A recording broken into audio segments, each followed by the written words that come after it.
शिवाय। पांचवां अध्याय। बिंदुक का पिशाच योनि से उद्धार।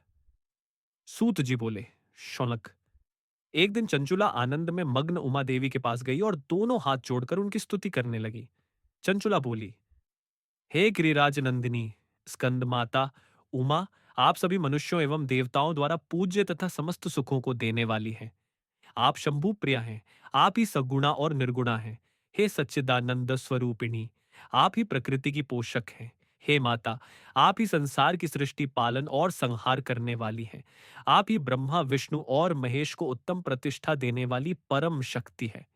सूत जी कहते हैं, शौनक, सदगति प्राप्त चंचुला इस प्रकार देवी की स्तुति कर शांत हो गई।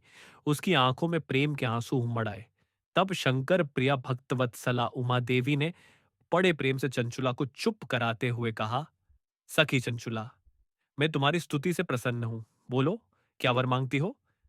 चंचुला बोली, हे गिरिराज कुमारी, मेरे पति बिंदु इस समय कहाँ हैं? उनकी कैसी गति हुई है? मुझे बताइए और कुछ ऐसा उपाय कीजिए ताकि हम फिर से मिल सके। हे महादेवी, मेरे पति एक शूद्र जाति वेश्या के प्रति आसक्त थे और पाप में ही डूबे रहते थे। गिरिजा बोली, बेटी, तुम्हारा पति बिंदुक बड़ा पापी था। उसका अंत बड़ा भयानक हुआ। वेश्या का उपभोग करने के कारण वह मूर्ख नरक में अनेक वर्षों तक अनेक प्रकार के दुख भोग कर अब शेष पाप को भोगने के लिए विंध्य पर्वत पर पिशाच की योनि में रह रहा है।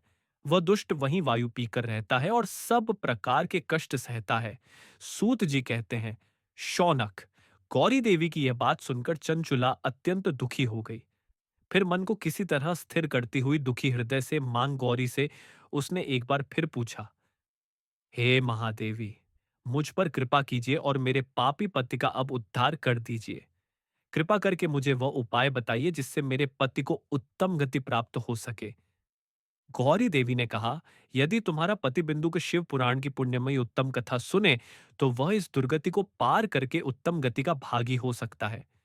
अमृत के समान मधुर गौरी देवी का यह वचन सुनकर चंचुला ने दोनों हाथ जोड़कर मस्तक झुकाकर उन्हें बारंबार प्रणाम किया तथा प्रार्थना की कि मेरे पति को शिव पुराण सुनाने की व्यवस्था कीजिए।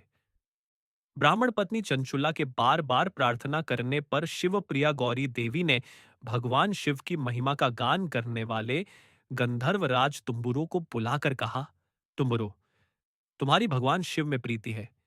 तुम मेरे मन की सभी बातें जानकर मेरे कार्यों को सिद्ध करते हो। तुम मेरी इस सखी के साथ विंध्य पर जाओ। वहां एक महाघोर और भयंकर पिशाच रहता है। पूर्व जन्म में वह पिशाच बिंदुक नामक ब्राह्मण मेरी इस सखी चंचुला का पति था। वह वेश्यागामी हो गया। उसने स्नान संध्या आदि नित्य कर्म छोड़ दिए। क्रोध के कारण उसकी बुद्धि भ्रष्ट हो गई। दुर्जनों से उसकी मित्रता तथा सज्जनों से द्वेष बढ़ गया था। वह अस्त्र शस्त्र से हिंसा करता, लोगों को सताता और उनके घरों में आग लगा देता था।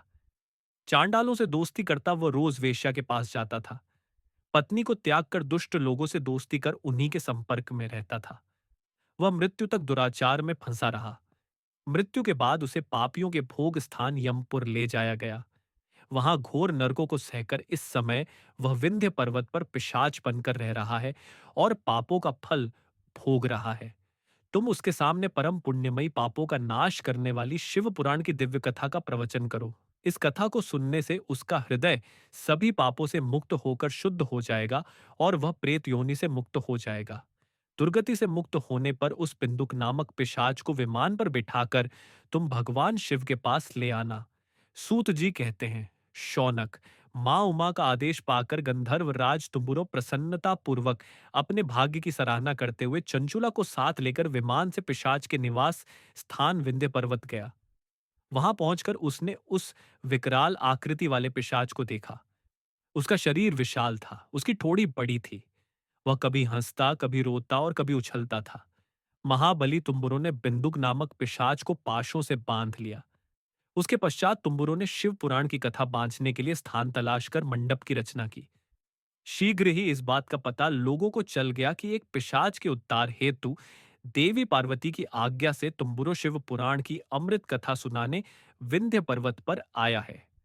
उस कथा को सुनने के लोभ से बहुत से देवर्षि वहां पहुंच गए। सभी को आदर पूर्वक स्थान दिया गया। पिशाच बिंदु को पाशों में बांधकर आसन पर बिठाया गया और तब तुम्बुरों ने परम उत्तम शिव पुराण की अमृत कथा का गान शुरू किया। उसने पहली विद्येश्वर संहिता से लेकर 7वीं वायु संहिता तक शिव पुराण की कथा का स्पष्ट वर्णन किया। 7 संहिताओं सहित शिव पुराण को सुनकर सभी श्रोता कृतार्थ हो गए। परम पुण्यमय शिव पुराण को सुनकर पिशाच सभी पापों से मुक्त हो गया और उसने पिशाच शरीर का त्याग कर दिया। शीघ्र ही उसका रूप दिव्य हो गया। उसका शरीर गौर वर्ण का हो गया। शरीर पर श्वेत वस्त्र एवं पुरुषों के आभूषण आ गए। इस प्रकार दिव्य देहधारी होकर बिंदुक अपनी पत्नी चंचुला के साथ स्वयं भी भगवान शिव का गुणगान करने लगा। उसे इस दिव्य रूप में देखकर सभी को बहुत आश्चर्य हुआ। उसका मन परम आनंद से परिपूर्ण हो गया। सभी भगवान महेश्वर के अद्भुत चरित्र को सुनकर कृतार्थ हो उनका यशोगान करते हुए अपने अपने धाम को चले गए।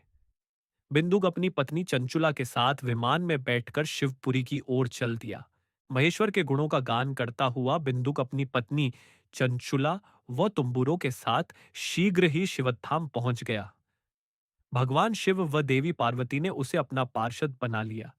दोनों पति पत्नी सुखपूर्वक भगवान महेश्वर एवं देवी गौरी के श्री चरणों में अविचल निवास पाकर धन्य हो गए।